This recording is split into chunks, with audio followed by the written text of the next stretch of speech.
Hello मेरे प्यारे विद्यार्थियों, मैं मदन टीचिंग में फिर से एक बार आप सभी का स्वागत करता हूं। आज के इस वीडियो में हम कोडिंग डिकोडिंग के मैट्रिक्स कोडिंग के ऊपर चर्चा करेंगे, जहां से एग्जाम में हर बार क्वेश्चन पूछा जाता है। खास करके एसएससी में बहुत बार क्वेश्चन पूछा जाता है और जब भी क्वेश्चन पूछा जाता है 2 या 3 सवाल पूछा जाता है। तो चलिए बच्चों, बिना कोई देरी के आज का लेसन शुरू करते हैं। मैट्रिक्स कोडिंग के सवालों के ऊपर जाने से पहले बच्चों में जो कह रहा हूँ उसको ध्यान से सुनिए।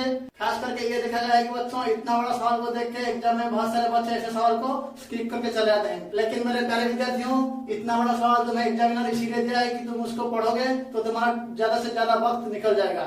मैट्रिक्स कोडिंग के सवालों को करने के लिए हमें इस पूरे क्वेश्चन को पढ़ने की कोई जरूरत नहीं बच्चों। हमें सिर्फ लास्ट के 2-3 लाइन को अच्छे से देखना है, क्योंकि इससे 2 तरह के सवाल पूछा जा सकता है, फर्स्ट रो देन कॉलम या फिर फर्स्ट कॉलम देन रो। तो बच्चों हमें सिर्फ यही इन्फॉर्मेशन जानना जरूरी है। इसीलिए बच्चों हमें पूरे क्वेश्चन को पढ़ने की कोई जरूरत नहीं, इसमें से हमारा टाइम ज्यादा निकल जाएगा। हमें सिर्फ क्वेश्चन के लास्ट के 2-3 लाइन को अच्छे से पढ़ना है।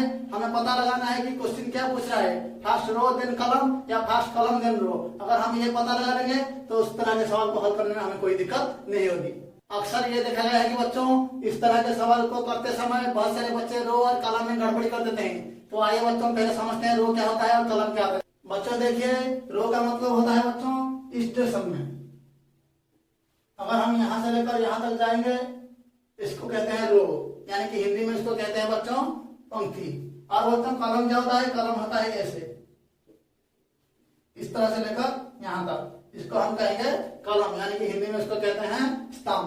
रो और कॉलम चाहे बच्चों से समझ में आ गया। रो होता है ऐसे लाइन जैसे और कॉलम होता है ऊपर से लेकर नीचे की तरफ। तो रो और कॉलम को लेकर बच्चों के मन में जो शंका था, आई होप कि अब वो शंका बच्चों के दूर हो गया होगा। देखिए बच्चों, फिर से कहता हूँ, रो कहेंगे तो किसको समझाएगा, ये सब हो जाएगा रो, यानी कि इस डायरेक्शन में, और कॉलम ये सब हो जाएगा एक कॉलम, यानी कि बच्चों ऐसे डायरेक्शन में हो जाएगा कॉलम। तो बच्चों इस क्वेश्चन को अच्छे से देखिए, इसके लास्ट 2-3 लाइन को अच्छे से पढ़िए। देखिए क्वेश्चन में साफ साफ लिखा है, A letter from these matrices can be represented first by its row and next by its column। यानी कि क्वेश्चन में हम कह रहा है कि पहले हम रो की तरफ जाएंगे, फिर उसके बाद कॉलम की तरफ जाएंगे। पहले रो देन कॉलम। इसका मतलब बच्चों पहले इस साइड से उसके बाद इस साइड से। हमें जानने के लिए एक एग्जाम्पल भी दिया गया है बच्चों। अच्छे से क्वेश्चन को देखिए, लिखा गया है क्वेश्चन में, for example A can be represent by 0, 1, 13, 20 etcetera. Question में कहा गया है ए को 1, 13, 20 ऐसे करके कोडिंग किया गया है। तो आइए समझते हैं पहले ए को कैसे 1, 13 और 20 में कोडिंग किया गया है। देखिए बच्चों, ए कहाँ है, ए तुम्हें दिखाई देता है बच्चों, मैट्रिक्स 1 में ए यहीं पे है। हम पहले रो की तरफ से जाएंगे, रो यहाँ पे जाता है। देखिए बच्चों, यहाँ से अगर हम यहाँ इस तरफ जाएंगे तो पहले 0 आता है, फिर कॉलम। पहले हमें क्वेश्चन में कहा गया पहले रो देन कॉलम। क्वेश्चन को ध्यान से देखिए बच्चों, रो की तरफ अगर पहले जाएंगे तो ए कहाँ पे आता है, किस रो पे, 0 नंबर रो पे आता है। और कॉलम की तरफ से आएंगे तो देखिए बच्चों कहाँ से आता है, 1, तो ऐसे हो जाएगा 0 और 1। इस ए के ऊपर चर्चा करेंगे तो देखिए ये ए हमारा 1 नंबर रो में आता है और किस कॉलम में आता है, कॉलम नंबर 3 पे आता है। तो पहले हमारा रो यानी कि 1 और फिर से कॉलम यानी कि 3, तो ये हो जाएगा 13। हो गया नहीं, इसके लिए कोडिंग हो गया 13। 20 कैसे हो गया, देखिए बच्चों यहाँ पे एक है, ये किस रो में आता है, 2 नंबर रो और कॉलम 0 नंबर कॉलम, तो 2 और 0 हो गया 20, ऐसे हो गया। इसी तरह बच्चों और एक एग्जाम्पल कहा गया है मैट्रिक्स 2 को लेके। देखिए बच्चों क्वेश्चन में कहा गया एज को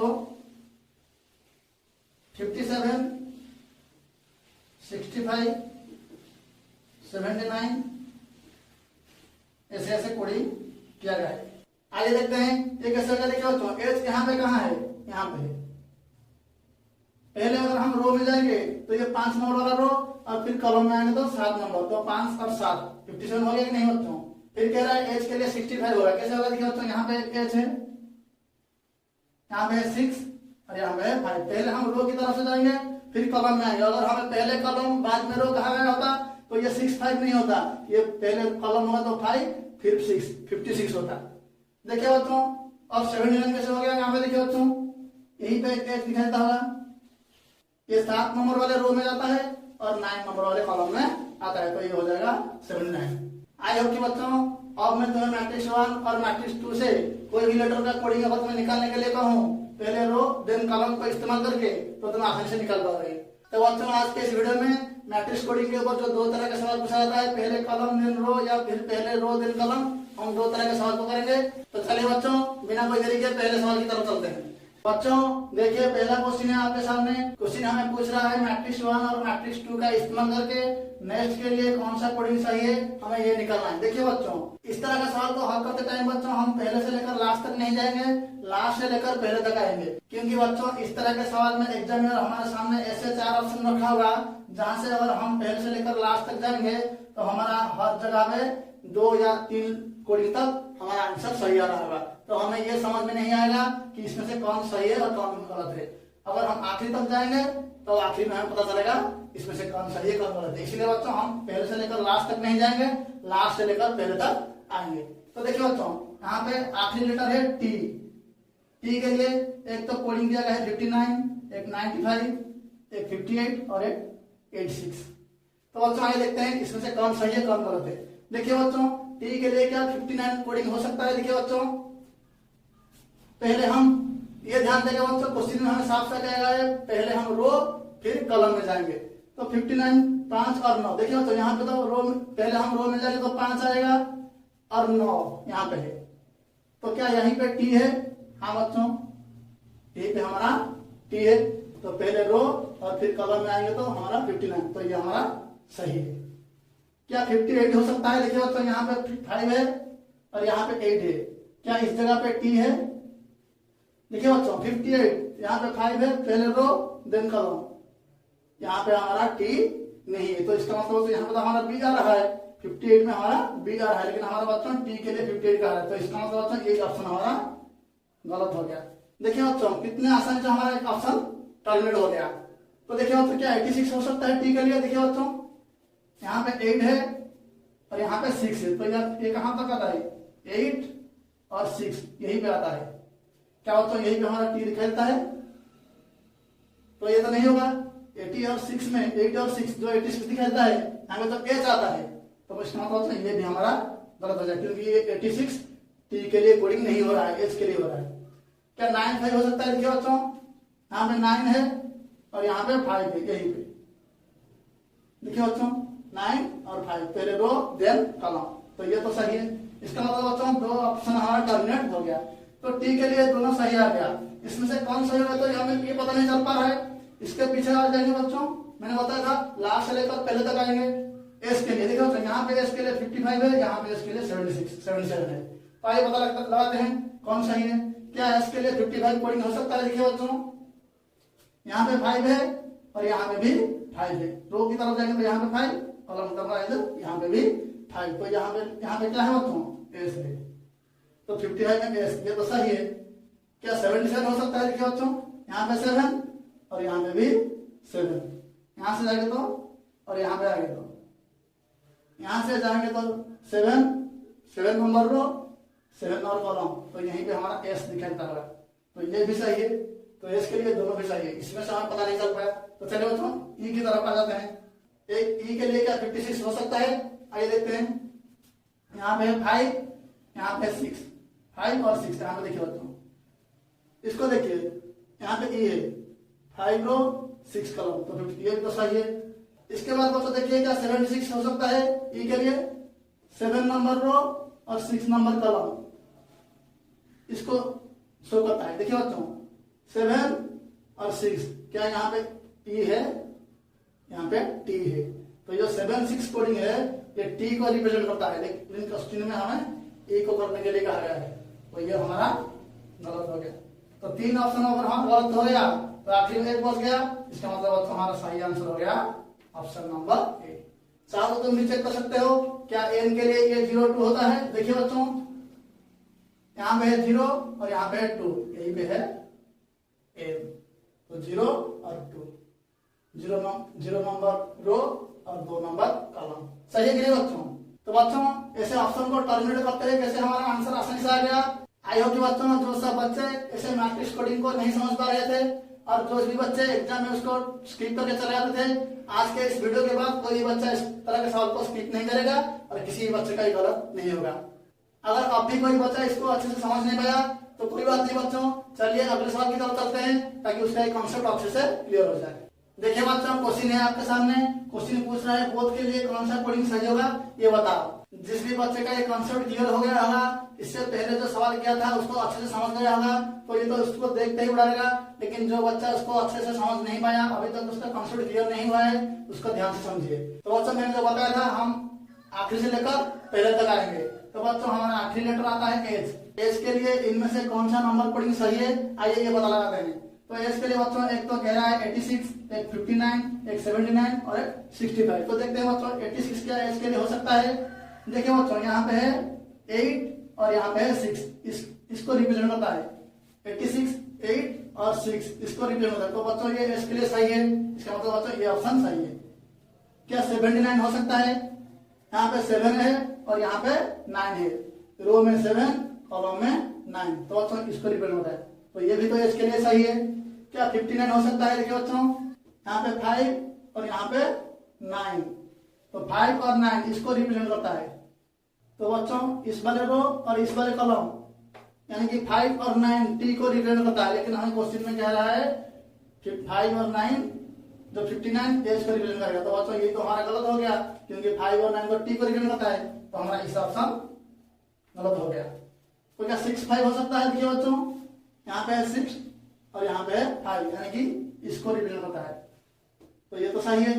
तो एच के लिए ये तीनों ऑप्शन सही आएगा, ये ऑप्शन चला गया। तो बच्चों चलिए देखते हैं टी के लिए कौन सा सही है। क्या टी के लिए 85 हो सकता है? आइए देखते हैं 8 और 5 इसको रिप्रेजेंट करता है। 85 पहले रो देन कॉलम इसको रिप्रेजेंट करता है, यानी कि ई को, लेकिन यहाँ पे कह रहा है टी को, तो इसका मतलब होता है यही ऑप्शन हमारा भी गलत हो गया। क्या टी के लिए 7, 6 हो पाएगा? देखिए 7 और 6 ये, तो ये तो टी के लिए सही है, तो इसका मतलब ये ऑप्शन सही है। तो ये इसको देखते हैं, क्या 68 हो सकता है?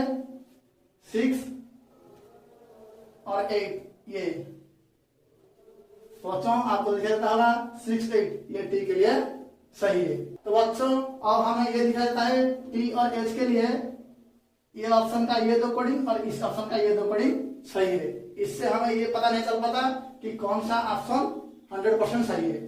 तो इसके लिए बच्चों हम क्या करेंगे, ओ की कोडिंग देखेंगे। देखिए बच्चों ओ का क्या 22 हो सकता है? यहाँ पे 2 और यहाँ पे 2 इसको रिप्रेजेंट होता है 22, तो ये तो सही है। क्या 02 हो सकता है? यहाँ पे 0 और यहाँ पे 2 इसको रिप्रेजेंट होता है। तो देखिए बच्चों क्या ओ के लिए 02 हो सकता है? 0 इस वाले रो और इस वाले कॉलम 0, 2, तो 0, 2 तो रिप्रेजेंट होता है n को, लेकिन हमें कह रहा है कि इस ऑप्शन कह रहा है कि ओ के लिए 02 रिप्रेजेंट करता है, तो ये हमारा गलत हो जाएगा, क्योंकि 02 ओ को नहीं n को रिप्रेजेंट करता है। तो हमारा 3 ऑप्शन और गलत हो गया, तो इसका मतलब बच्चों हमारा सही आंसर आ जाएगा ऑप्शन बी। चाहो तो चेक कर सकते हो बी के लिए क्या 7, 5 हो सकता है? देखिए बच्चों 7 और 5 ये यही पे बी भी है, तो इसका मतलब बच्चों हमारा 100% सही आंसर होगा ऑप्शन बी। आई होप कि बच्चों जो सब बच्चे पहले इस सवाल को समझ नहीं पा रहे थे, इस कॉन्सेप्ट को समझ नहीं पा रहे थे, उनका ये कॉन्सेप्ट के साथ साथ इस सवाल को किस तरह के हल करेंगे वो समझ में आ गया होगा। और एग्जाम में जब भी मैट्रिक्स वाले सवाल बच्चों के सामने आएगा और बच्चे उसको ताबड़तोड़ तरीके से हल कर सकते हैं। तो चलिए बच्चों बिना कोई देरी के और एक सवाल को देख लेते हैं। बच्चों देखिए क्वेश्चन है आपके सामने। क्वेश्चन कह रहा है हिट के लिए कौन सा नंबर कोडिंग सही होगा ये बताओ। बच्चों क्वेश्चन में तो हमें ये साफ साफ कहा गया है पहले रो देन कॉलम, यानी कि पहले पंक्ति और उसके बाद स्तंभ को देखेंगे। देखिए बच्चों हिट के लिए कौन सा कोडिंग सही होगा, इसके लिए हम पीछे से लेकर आगे तक आएंगे। तो बच्चों देखिए टी के लिए क्या 87 नंबर कोडिंग सही हो सकता है। देखिए बच्चों यहाँ पे 8 और यहाँ पे 7, यानी कि 87 इसको रिप्रेजेंट करता है, तो ये तो सही है टी के लिए 87। देखिए बच्चों 80 और 7 में टी आता है। क्या 57 हो सकता है? यहाँ पे है 5, यहाँ पे है 7, तो 57 इसको रिप्रेजेंट करता है, पहले 5 रो और 7 कॉलम, तो 5 और 7 में आता है एच, लेकिन यहाँ पे कह रहा है कि टी, तो इसका मतलब बच्चों ऑप्शन बी हमारा गलत हो गया। क्या टी के लिए 98 हो सकता है? देखो तो यहाँ पे 9 और यहाँ पे 8, 98 इसको रिप्रेजेंट करता है, और 98 तो एच को रिप्रेजेंट करता है, लेकिन हमें क्वेश्चन में कह रहा है कि टी के लिए 98, तो बच्चों ये हमारा गलत हो गया। क्या टी के लिए 59 हो सकता है? 5 यहाँ पे है और 9 यहाँ पे, इसका मतलब बच्चों 59 इसको रिप्रेजेंट करता है, तो ये तो सही है 59 टी को रिप्रेजेंट करता है। तो बच्चों यहाँ पे हमें पता चल गया ऑप्शन बी और ऑप्शन सी गलत हो गया, तो हमें ए और डी में कौन सा सही है ये बताना है। तो चलिए बच्चों एक ले देखते हैं, क्या ए के लिए 20 हो जाएगा। देखिए बच्चों 2 यहाँ पे है और 0 यहाँ पे है, तो 20 इसको रिप्रेजेंट करता है, 2 और 0, तो सही है। क्या ए के लिए 0 1 हो सकता है। देखिए बच्चों यहाँ पे है 0, यहाँ पे है 1, 0 और 1 इसको रिप्रेजेंट करता है, तो ये भी तो बच्चों सही है। तो बच्चों अब हमें ये पता नहीं लग पा रहा है ए और डी में से कौन 100% सही आंसर है। तो चलिए बच्चों एक पीछे आ जाते हैं, यानी कि ई की तरफ आते हैं। क्या ई के लिए 58 कोडिंग सही है। देखिए बच्चों यहाँ पे 5 और यहाँ पे 8, यानी कि 58 इसको रिप्रेजेंट करता है, यानी कि बी को। लेकिन यहाँ पे तो कह रहा है 58 ई को, इसका मतलब बच्चों यही ऑप्शन हो जाएगा हमारा गलत। अगर 3 ऑप्शन हमारा गलत आ गया, इसका मतलब बच्चों यही ऑप्शन हमारा 100% सही है। चाहो तो बच्चों तुम इसको आजमा कर देख सकते हो। देखिए बच्चों क्या ई के लिए हमारा 56 आ सकता है। देखिए बच्चों यहाँ पे है 5, यहाँ पे है 6, यानी कि ये हमारा हो गया 56 ई के लिए सही है। क्या एस के लिए 57 आ सकता है। देखिए बच्चों यहाँ पे है 5, यहाँ पे है 7, यानी कि ये तो हमारा एस 57 हो सकता है। तो बच्चों डी ऑप्शन हमारा सही है। बच्चों देखिए जब भी हमारा 3 ऑप्शन गलत निकल जाएगा, उसके बाद तो हमें ये मालूम है कि बच्चों ये 4 ऑप्शन में से एक ऑप्शन 100% सही होगा। तो जो भी ऑप्शन हमारा आखिरी में बच जाएगा वही हमारा आंसर है। तो हमें और उसको ऐसे परखने की कोई जरूरत नहीं, आंख बंद करके हमें वही आंसर पे टिक लगाना है। समझ आएगा बच्चों। आई होप कि अब सभी बच्चों का ये कॉन्सेप्ट अच्छे से क्लियर हो गया। अब पहले रो देन कॉलम वाले 3 सवाल तो हो गए। तो चलिए बच्चों पहले कॉलम देन रो वाले कुछ सवाल को देख लेते हैं। बच्चों क्वेश्चन है आपके सामने, क्वेश्चन को ध्यान से देखिए। मैंने पहले से बताया था बच्चों क्वेश्चन को पूरी तरह से पढ़ने की कोई जरूरत नहीं, सिर्फ आखिरी 2-4 लाइन को अच्छे से पढ़िए। क्वेश्चन में साफ साफ लिखा है a letter from this matrices can be represent first by its column and then by its row. यानी कि बच्चों पहले कॉलम से जाएंगे फिर रो की तरफ आएंगे। बच्चों इससे पहले जो सवाल हम कर रहे थे पहले रो और उसके बाद कॉलम पे जा रहे थे, लेकिन यहाँ पे हमें क्वेश्चन में साफ साफ कह रहा है पहले कॉलम देन रो, यानी कि पहले स्तंभ इसके बाद पंक्ति में जाएंगे। क्वेश्चन को देखिए बच्चों ज्यादा जानकारी के लिए हमारे सामने तो एग्जाम्पल दिया गया है। एग्जाम्पल में हमें यह साफ साफ बताया गया है कि e can be represented by 10 31 02 etcetera, यानी कि ई को इस नंबर में कोडिंग किया गया है। तो देखिए बच्चों क्या ये सही है, आइए देखते हैं। ई को 10 में कोडिंग किया गया। देखिए बच्चों हमें पहले कॉलम में जाना है फिर रो में। देखिए बच्चों यहाँ पे ई लिखा है, पहले कॉलम में जाएंगे तो ये 1 वाला कॉलम हो जाएगा और उसके बाद रो में जाएंगे तो ये इस रो में आएगा और ये इस कॉलम में आएगा। तो 1 और 0 ये के लिए सही है। क्या 3 1 सही है। देखिए बच्चों पहले कॉलम यहाँ पे 3 कॉलम है और यहाँ पे 1 कॉलम है, 3 यहाँ पे है और 1 यहाँ पे है, तो इसको रिप्रेजेंट होता है, तो ये भी सही है। क्या 0 2 हो सकता है। देखिए बच्चों यहाँ पे है 0 और यहाँ पे है 2, पहले कॉलम में आएंगे इसमें, इसके बाद रो में जाएंगे, तो ये भी सही है। इसी तरह बच्चों आर के लिए कह रहा है कि 7 5। देखिए बच्चों पहले 7 इस तरह से नहीं जाएंगे, पहले हम कॉलम में आएंगे। तो देखिए बच्चों 7 वाले कॉलम यहाँ पे है और 5 वाले रो यहाँ पे है, तो इसको रिप्रेजेंट करता है आर, तो ये भी तो सही है। 9 6 हो सकता है कि बच्चों देखिए बच्चों यहाँ पे है 9 और यहाँ पे है 6, इसको रिप्रेजेंट करता है 9 और 6, पहले कॉलम देन रो, तो ये भी सही है। क्या 6 7 आर को रिप्रेजेंट कर सकता है। देखिए बच्चों 6 वाले कॉलम और 7 वाले रो, यानी कि ये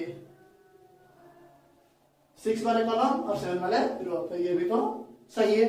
आई होप बच्चों अब मैट्रिक्स 1 और मैट्रिक्स 2 का यूज करके तुम्हें जिस भी लेटर का कोडिंग निकालने के लिए कहा जाए पहले कॉलम और देन रो को इस्तेमाल करके, तो तुम सभी का कोडिंग अच्छे से निकाल पाओगे। तो चलिए बच्चों बिना कोई देरी के सवाल की तरफ चलते हैं। बच्चों क्वेश्चन है आपके सामने, क्वेश्चन में पूछ रहा है ईस्ट के लिए कौन सा नंबर कोडिंग सही होगा। क्वेश्चन को करने से पहले बच्चों हमें ये याद रखना है, यहाँ पे हमें पहले रो देन कॉलम ये नहीं पूछा गया है, पहले कॉलम उसके बाद रो ये पूछा गया है। अगर हम पहले रो देन कॉलम ऐसे कोडिंग कर लेंगे तो 100% हमारा आंसर गलत हो जाएगा। हमें ये ध्यान देना है बच्चों, यहाँ पे हमें पहले कॉलम और उसके बाद रो लेना है।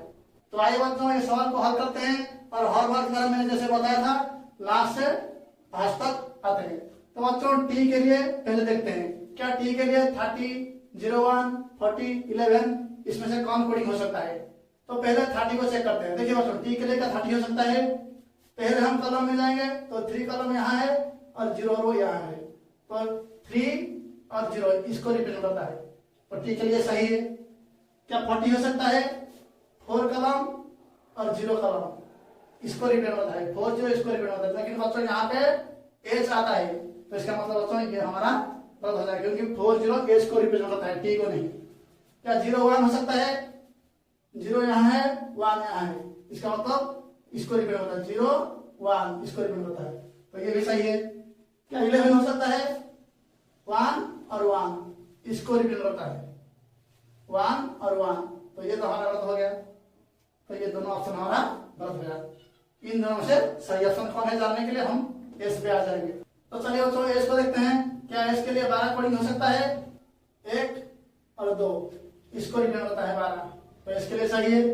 क्या इसके लिए 41 हो सकता है? 4 और यहाँ पे 4 और यहाँ पे 1, 4 यहाँ से लेकर यहाँ तक आएंगे और 1 इस तरह से आएंगे। देखिए बच्चों यही पे आता है एस, तो ये तो सही है। तो एस के लिए 12 सही है और 41 भी सही है। तो बच्चों एस और टी के लिए ये दो कोडिंग और ये दो कोडिंग सही हो गया। तो इसका सही आंसर जानने के लिए हम ए की तरफ आते हैं। देखिए बच्चों क्या ए के लिए 23 कोडिंग हो सकता है? देखिए बच्चों यहाँ पे कॉलम 2 और रो 3 यानी कि 2 और 3 इसको रिप्रेजेंट करता है ई को, लेकिन हमें क्वेश्चन में कह रहा है कि ए के लिए 2 3 होगा, लेकिन देखिए बच्चों यहाँ पे 2 और 3 ई को रिप्रेजेंट करता है। इसका मतलब बच्चों हमारा ये ऑप्शन गलत हो गया। 3 ऑप्शन अगर हमारा गलत हो गया तो अब बच गया क्या? Option C. इसका मतलब बच्चों ऑप्शन सी हमारा 100% सही आंसर हो जाएगा। बच्चों ये सवाल कोई बड़ा तो जैसा नहीं था, सिर्फ इस सवाल में ये चेंज हुआ था कि पहले कॉलम देन रो आया था। आई होप कि बच्चों ये क्वेश्चन अपने अच्छे से समझ में आ गया होगा। तो चलिए बिना कोई देरी के अगले सवाल को भी देख लेते हैं। बच्चों देखिए क्वेश्चन है आपके सामने। क्वेश्चन में पूछ रहा है रोज के लिए कौन सा नंबर कोडिंग सही है। आइए हर बार की तरह पीछे से लेकर आगे तक चेक कर लेते हैं। बच्चों पहले चेक कर लेते हैं ई के लिए क्या 23 हो सकता है। देखिए बच्चों पहले हम कॉलम की तरफ जाएंगे, 2 और 3 ये कॉलम और ये रो इसको रिप्रेजेंट करता है 23, तो ई के लिए तो बच्चों ये सही है, तो ये सही हो जाएगा। यहाँ पे भी 23 ये भी सही हो जाएगा। क्या 44 हो सकता है? देखिए बच्चों यहाँ पे 4 कॉलम 4 और यहाँ पे रो 4 इसको रिप्रेजेंट करता है 44, तो ये भी तो सही है। क्या 33 हो सकता है? देखो बच्चों कॉलम 3 और रो 3 इसको रिप्रेजेंट करता है। 33 रिप्रेजेंट करता है बच्चों एस को, लेकिन यहाँ पे कह रहा है ई को, तो इसका मतलब बच्चों यही ऑप्शन हमारा गलत हो गया। फिर एस को चेक करेंगे। क्या एस के लिए 20 हो सकता है? देखिए बच्चों 2 और 0 2 और 0 इसको रिप्रेजेंट करता है, तो ये तो सही है। क्या 13 हो सकता है? 1 और 3 13 1 और 3 इसको रिप्रेजेंट करता है। इसका मतलब बच्चों ये हमारा गलत हो गया, क्योंकि 13 रिप्रेजेंट करता है ए को ना कि एस को। फिर देख लेते हैं क्या 33 एस को रिप्रेजेंट करता है। देखिए बच्चों यहाँ पे 3 यहाँ पे 3 कॉलम 3 और रो 3 33 एस सही है बच्चों। 33 एस को रिप्रेजेंट करता है, ये भी सही है। फिर ओ की तरफ चलते हैं। क्या ओ के लिए 57 सही है? देखिए बच्चों यहाँ पे है 5 और यहाँ पे है 7 5 देखिए बच्चों 5 कॉलम और 7 रो इसको रिप्रेजेंट करता है। क्या यहाँ पे ओ है? बिल्कुल है, इसका मतलब बच्चों ये भी सही है। क्या ओ के लिए 76 हो सकता है? देखिए बच्चों 7 कॉलम और 6 रो इसको रिप्रेजेंट करता है, यानी कि पी को 7 6 पी को रिप्रेजेंट करता है, लेकिन यहाँ पे क्वेश्चन में दिया है 7 6 ओ को रिप्रेजेंट करेगा। इसका मतलब बच्चा ये 100% गलत, तो ऑप्शन सी भी हमारा गलत हो गया।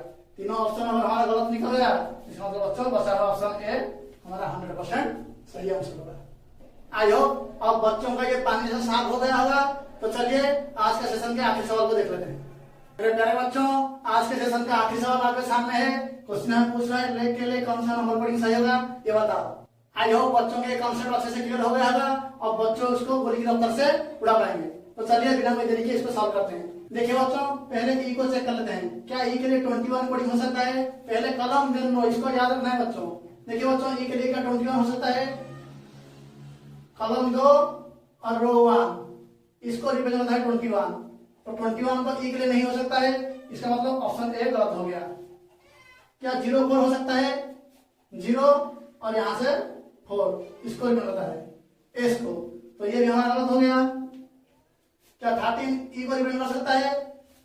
1 और 3 देखो तो 1 और 3 इसको रिप्रेजेंट करता है ए को, तो ये भी हमारा गलत हो गया। देखिए बच्चों सिर्फ आखिरी से एक लेटर को चेक करते हुए 3 ऑप्शन हमारा गलत हो गया। इसका मतलब हमारा सही आंसर ये आ जाएगा। आपकी तसल्ली के लिए मैं एक बार फिर से चेक कर लेता हूँ। तो देखिए क्या 44 हो सकता है ई के लिए? देखिए बच्चों 4 और 4 ये हो गया 44, तो ये सही है। क्या के लिए 77 हो सकता है? 7 और 7 ये भी तो सही है। क्या ए के लिए 13 हो सकता है? 1 और 3 ये भी तो सही है। और देखिए बच्चों आखिरी रहेगा एल। क्या एल के लिए 58 हो सकता है? 5 और 8 ये, तो ये चारों तो सही है। तो बच्चों हमारा आंसर हो जाएगा ऑप्शन डी। इसी के साथ बच्चों कोडिंग डिकोडिंग के मैट्रिक्स कोडिंग के ऊपर जिस तरह की सवाल पूछा जा सकता है अब हमारा खत्म हो गया है। आज के इस वीडियो के बाद मैं ये दावा के साथ कह सकता हूँ कि बच्चों मैट्रिक्स कोडिंग के ऊपर एग्जाम में जो भी सवाल आएगा, जो भी बच्चा इस वीडियो को दिखाएगा वो उसको गोली की रफ्तार से उड़ा पाएगा। किसी भी बच्चों का ये सवाल अब गलत नहीं होगा और ना ही कोई बच्चा अब एग्जाम में इस तरह के सवाल को स्किप करके आएगा। तो बच्चों आज के वीडियो में सिर्फ उतना ही। बच्चों की जानकारी के लिए मैं यह बता देता हूँ कि कोडिंग डिकोडिंग के मैट्रिक्स कोडिंग को छोड़ के और भी जिस तरह का सवाल एग्जाम में पूछा जा सकता है, जिस टाइप का सवाल एग्जाम में पूछा जा सकता है, उसके ऊपर मेरे और भी कुछ वीडियो है। जो ही बच्चा चैनल में नया हो वो प्लेलिस्ट में जाके मेरा वीडियो देख सकता है। अगर वीडियो सचमुच अच्छा लगा होगा तो लाइक और कमेंट के साथ साथ अपने दोस्तों के साथ शेयर करना ना भूलें। कोई बच्चा अगर चैनल में नया हो तो चैनल को सब्सक्राइब करके बेल आइकन को प्रेस कर दीजिए। इसके साथ बच्चों आज का सेशन यहीं पे खत्म होता है। जय हिंद।